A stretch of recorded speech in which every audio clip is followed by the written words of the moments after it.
présenter? Avec plaisir. Je suis Virginie Rosière, je suis députée européenne. J'ai 39 ans et je viens de Montpellier, le sud de la France. Euh, Comme vous l'avez peut-être vu, effectivement, j'ai une pratique sportive personnelle, mais je m'intéresse aux questions de sport de manière plus générale dans le cadre de mes fonctions de députée européenne, puisque je suis vice-présidente de ce qu'on appelle l'intergroupe. C'est l'organisation qui traite de la question du sport de manière transversale dans le Parlement européen. On aborde plein de questions qui, justement, touchent à plein de domaines d'action du Parlement européen. Ça va de la gouvernance sportive européenne et mondiale, puisque hier, nous avons organisé un événement, on en dira peut-être un mot, avec les candidats à la présidence de la FIFA, l'organisation internationale qui s'occupe de football. En étant une femme et sportive, je m'attache à la promotion du sport pour les jeunes filles et les jeunes femmes, mais aussi à la lutte contre le sexisme et les stéréotypes et les discriminations de toutes sortes dans le sport, parce que autant le sport peut être un élément de cohésion sociale, d'intégration et d'inclusion, autant de temps en temps il véhicule aussi des stéréotypes sexistes, homophobes ou racistes, et ce sont des choses qu'il faut combattre. Et puis l'actualité nous met sur le devant de la scène un autre sujet qui est l'intégrité du sport, éviter la corruption, les paris truqués, puisque pour le coup l'Union européenne et le Parlement européen ont une compétence en matière de régulation de ce qui est jeux et paris en ligne, par exemple. On aimerait savoir quel a été votre parcours avant d'intégrer le Parlement européen. Alors moi j'ai un parcours qui n'a pas commencé par la politique. C'est quelque chose d'ailleurs qui, je trouve, est assez précieux dans une expérience. C'est que j'ai travaillé pendant une dizaine d'années dans divers ministères. Par contre, ça c'est quelque chose qui a été toujours présent pour moi, c'est la volonté de m'engager dans le sens de l'intérêt général, au service du collectif, pour essayer d'améliorer le quotidien de chacun, d'abord dans le cadre de la fonction publique, mais comme le goût de la politique et le goût des questions européennes est quelque chose qui m'anime depuis longtemps, puisque je le répète souvent, mais j'avais 16 ans au moment du référendum sur l'Union européenne, alors pas celui de 2005, parce que je suis un peu plus vieille que ça, celui de 92, sur Maastricht. Je ne pouvais pas voter, j'étais assez frustrée de ne pas pouvoir voter, mais c'était le premier débat politique sur la scène médiatique nationale que j'ai suivie et qui a été le véritable éveil à la politique pour moi autour de ces questions européennes, et c'est quelque chose qui m'anime depuis longtemps. Je suis profondément européenne, une fédéraliste européenne. Je suis persuadée que malgré les difficultés que rencontre l'Union européenne aujourd'hui, c'est par un renforcement et une revitalisation du projet européen qu'on trouvera les solutions. Et donc je suis venue à la politique il y a de cela 3 ans en travaillant comme directrice de cabinet d'une ministre, la ministre de l'Artisanat, du Commerce et du Tourisme, et avec l'idée de franchir le pas et d'aller m'engager en politique. Et cet engagement politique, le parcours qui a été le mien, justement, avec toute une partie de ma vie professionnelle sur les questions européennes, m'ont amené à me porter candidate pour les élections européennes. Et mon parti, le Parti radical de gauche, m'a donné sa confiance pour le représenter ici. C'est une expérience formidable, même si je connaissais le Parlement européen des coulisses. Maintenant, député, c'est être sur la scène, c'est défendre ses idées, c'est passionnant. Difficile parfois, mais vraiment c'est une chance et une confiance aussi, une responsabilité vis-à-vis des électeurs. Pourquoi la Turquie et la Russie font-ils partie des championnats européens ? C'est une vaste question. La question de la définition des frontières de l'Europe, c'est une question qui dépasse celle du sport. On a des frontières géographiques qui sont l'Oural qui coupe en deux la Russie, ou le détroit du Bosphore qui partage la Turquie avec une petite partie qui à ce moment-là se trouverait sur le territoire européen. Mais c'est différent de la question des institutions européennes qui de toute façon ne couvrent pas tout le territoire géographique européen. Et donc ce sont des pays qui ont des liens avec les autres pays européens, qui ont une partie de leur territoire qui est en Europe, et c'est comme ça que se sont constituées les rencontres par des phénomènes d'échange. Donc c'est, je pense, le résultat d'un processus continu. Et vous savez, il n'y a pas que dans le sport que ces pays sont associés, puisqu'on a d'autres institutions que l'Union européenne, le Conseil de l'Europe par exemple, dans lequel on a aussi des pays qui sont très limitrophes à l'Union européenne. Donc l'Europe, il faut différencier l'Europe institutionnelle et puis l'espace européen qui est un espace, on va dire, à géométrie variable et qui permet de rassembler des pays autour d'un objectif commun et du partage de valeurs communes comme le permet par exemple le sport. Parmi ces propositions émanant du think tank Sport et Citoyenneté, lesquelles vous paraissent les plus pertinentes? La création de distinctions et de récompenses à l'échelle européenne, comme les médailles du mérite sportif européen, la remise d'une licence sportive à tous les étudiants en échange dans le cadre des programmes Erasmus, la création d'un centre de haut niveau sportif européen pour les sports moins exposés, et la désignation d'une capitale européenne du sport sur le modèle de la capitale européenne de la culture. Il y a plusieurs propositions que je trouve très intéressantes. Le sport et la jeunesse sont souvent des préoccupations qui vont ensemble, parce que quand on est jeune, on a plus d'énergie, on peut plus facilement faire du sport. Et donc vous avez parlé d'Erasmus, la délivrance d'une licence sportive, pourquoi pas. Après, on peut avoir envie de ne pas faire de sport, mais c'est quand même quelque chose qu'il faut encourager. D'ailleurs, Erasmus, aujourd'hui, est élargi et ne fait plus que des échanges dans le cadre des études, mais permet aussi des échanges entre éducateurs sportifs, entre clubs sportifs, entre jeunes athlètes, pour justement se servir du sport comme un moyen de construction de cette culture européenne commune et un moyen d'échange entre les citoyens européens. Donc effectivement, travailler autour des échanges culturels européens et du sport, c'est une excellente idée.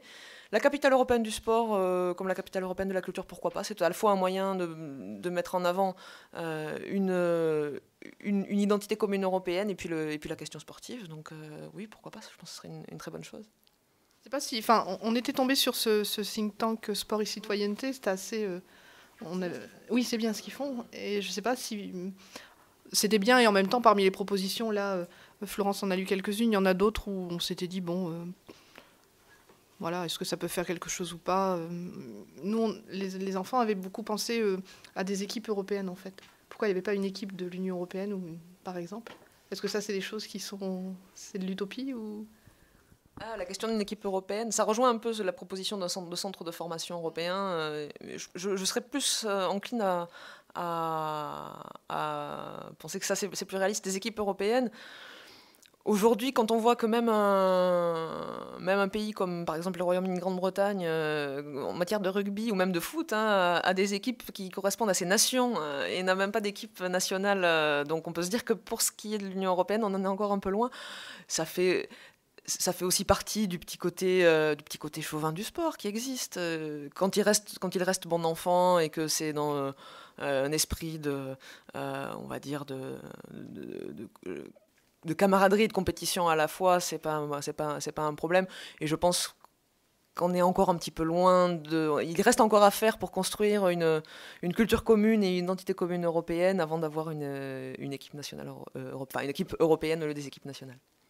L'ajout du drapeau européen sur les maillots des équipes ou des athlètes nationaux, ou le fait de jouer l'hymne européen, par exemple. Enfin, on s'est dit que c'était des idées toutes simples, et c'était peut-être des occasions de faire valoir l'Union européenne, par exemple. Oui, effectivement, tout ce qui peut donner de la visibilité et marquer cette double appartenance, parce qu'on me demande souvent est-ce que vous vous sentez plus française ou plus européenne, mais c'est les deux en général, et justement marquer cette double appartenance-là, ça peut être une bonne chose. Après, je crains que les questions de protocole soient des questions très épineuses et que ça soit plus pour des questions de susceptibilité, pas forcément d'ailleurs des pays européens, mais en face de certains pays, jouer deux hymnes au lieu d'un, malheureusement, parce qu'effectivement, c'est un moyen dans des événements grand public avec beaucoup de visibilité de donner une réalité à l'existence de cet espace commun européen, donc ce serait effectivement une bonne chose. Depuis le début des compétitions européennes, quelle est l'évolution du nombre de pays participants? L'Euro de foot, par exemple, si au tout début des Euros, s'il y avait moins de pays qu'aujourd'hui maintenant qui participent. Ce qui est certain, alors ça dépend des sports. Le foot est un sport le football assez répandu, mais ce qu'on voit, c'est qu'il y a des sports sur lesquels on a de plus en plus d'équipes qui sont en mesure d'être au niveau des compétitions européennes et dans lesquelles la pratique sportive se développe, ce qui est quelque chose de très positif. Autant, comme je disais, le football, c'est assez répandu, mais on le voit dans le rugby, dans le handball. On a des équipes européennes qui n'étaient pas du tout présentes dans les compétitions européennes, parce qu'il n'y avait pas suffisamment de licenciés, pas suffisamment de personnes qui pratiquaient la discipline, et puis maintenant qui arrivent à monter des équipes compétitives. On en a eu un exemple hier soir avec la Norvège, qui n'avait jamais été à ce niveau de la compétition, qui a battu la France et qui se qualifie pour les demi-finales de l'Euro de handball. Donc, et ça, c'est le signe d'une pratique sportive qui se développe un peu partout en Europe et dans différentes disciplines. Et je trouve que c'est une très bonne chose.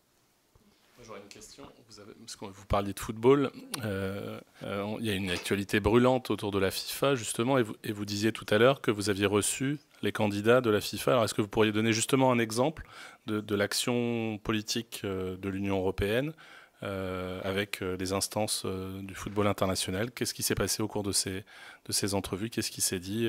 Quels étaient les enjeux? Vous savez que la FIFA a traversé plusieurs scandales de corruption qui jettent vraiment le discrédit sur la manière dont elle fonctionne dans son fonctionnement interne, l'attribution des compétitions. Et donc l'Union européenne et le Parlement européen en particulier, qui est le représentant du peuple européen, est très en pointe sur des exigences de transparence, de probité, d'intégrité. Et donc on est en contact avec la FIFA depuis longtemps pour leur dire vous ne pouvez plus continuer comme ça. Nous vous invitons à venir présenter devant le Parlement européen, en tant que représentant du peuple européen, un engagement pour plus de transparence, plus d'intégrité, plus de démocratie interne. Et il y avait déjà eu des tentatives qui n'avaient pas été au bout. Là, jusqu'au début de la semaine, il était prévu que nous auditionnions tous les candidats à la présidence de la FIFA. 4 d'entre eux se sont décommandés la veille. Et donc nous nous sommes retrouvés hier avec un seul candidat, qui est un peu l'outsider, qui est Jérôme Champagne, et qui justement est des seuls à avoir publié son programme avec des engagements assez forts en termes de transparence et d'intégrité, justement, de sport au féminin aussi, parce qu'on ne peut pas dire que la FIFA était exemplaire en la matière jusque-là. Et c'est déplorable. Encore une fois, on voit les vieux modes de fonctionnement de la FIFA se reproduire, se renouveler, puisque, encore une fois, c'était le seul débat prévu, et à l'initiative du Parlement européen, le seul débat qui devait permettre public, diffusé, qui devait permettre amener les candidats à faire des propositions claires et à les assumer par la suite, à s'engager. Quand on brigue des fonctions, c'est quand même logique d'annoncer ce qu'on entend faire si on est élu. Et même ça, c'est quelque chose qui dépasse aujourd'hui les capacités de la culture interne de la FIFA. C'est vraiment regrettable. On voit qu'on a encore beaucoup à faire en matière de transparence et d'intégrité dans l'organisation des compétitions de très haut niveau. Parmi les compétences de l'Union européenne en matière de sport, j'imagine que la lutte contre le dopage est importante. Est-ce que vous pouvez préciser ce qui est fait dans ce domaine par l'Union européenne ? Alors, plusieurs choses. Le dopage est quelque chose d'interdit, donc c'est déjà le recours à des substances qui sont prohibées.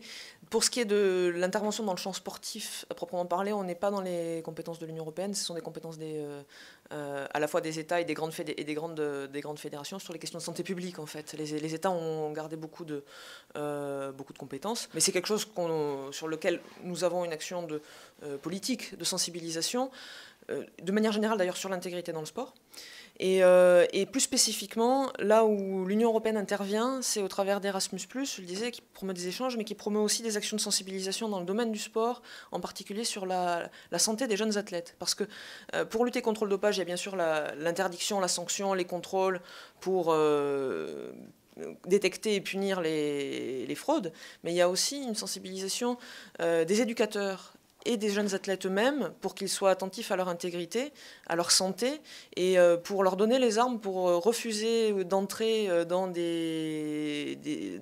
refuser d'entrer dans des mécanismes, dans des comportements de dopage, parce que c'est parfois pas évident non plus quand vous êtes dans des collectifs d'arriver à vous désolidariser. Donc c'est pour ça que l'Union européenne finance des programmes de sensibilisation pour armer les jeunes athlètes et les éducateurs contre ces phénomènes. Une dernière question alors là, on sort du champ sportif. Vous parliez de votre engagement et du fait de votre éveil politique au moment du traité de Maastricht en 92. Vous regrettiez de ne pas voter à ce moment-là. Alors qu'est-ce que vous diriez, vous, aux jeunes, pour les sensibiliser, pour leur donner envie d'être européens, justement ? Je pense qu'aujourd'hui, nous sommes tous européens, mais sans forcément le savoir, en particulier les plus jeunes générations, parce qu'elles n'ont pas forcément conscience que l'espace européen dans lequel on peut circuler librement, cette monnaie commune, et puis des références communes, et une histoire commune qui se construit est là. Mais c'est certain que ça n'est plus une conquête, ça n'est plus une avancée, c'est quelque chose qui est déjà là.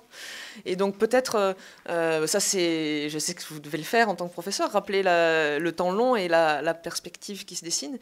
Mais on est aussi dans une période difficile dans laquelle l'Union européenne est, vous l'avez dit, critiquée, et où elle est aussi confrontée à de grandes difficultés, des crises profondes. Et je pense que ces crises-là montrent qu'aujourd'hui, ce qui manque, en fait, c'est pas le fait que l'Europe est là, c'est pas la cause des crises. Ce qui est le problème, c'est qu'il n'y a pas suffisamment de solidarité européenne pour faire face de manière efficace à ces crises aujourd'hui. Et c'est à nous, responsables politiques aussi, de dessiner un avenir de l'Union européenne, un avenir justement plus solidaire dans lequel on arrivera à montrer que c'est en construisant des solutions ensemble que ces solutions existeront, et que si on essaie de les construire chacun dans notre coin, il est à craindre que ce soit très difficile de faire face, parce que les défis qui sont devant nous sont très grands. Je pense en particulier à la question humanitaire. Nous avons des personnes qui ont traversé des situations d'une violence et d'une dureté extrême et qui arrivent dans le plus grand dénuement en Europe. C'est une responsabilité humaine aujourd'hui que de savoir faire face à cette situation. C'est aussi un vrai défi parce que les questions pratiques, matérielles, sont très, très dures, mais c'est là, particulièrement sur ce sujet-là, ensemble et avec une vraie solidarité européenne qu'on y arrivera.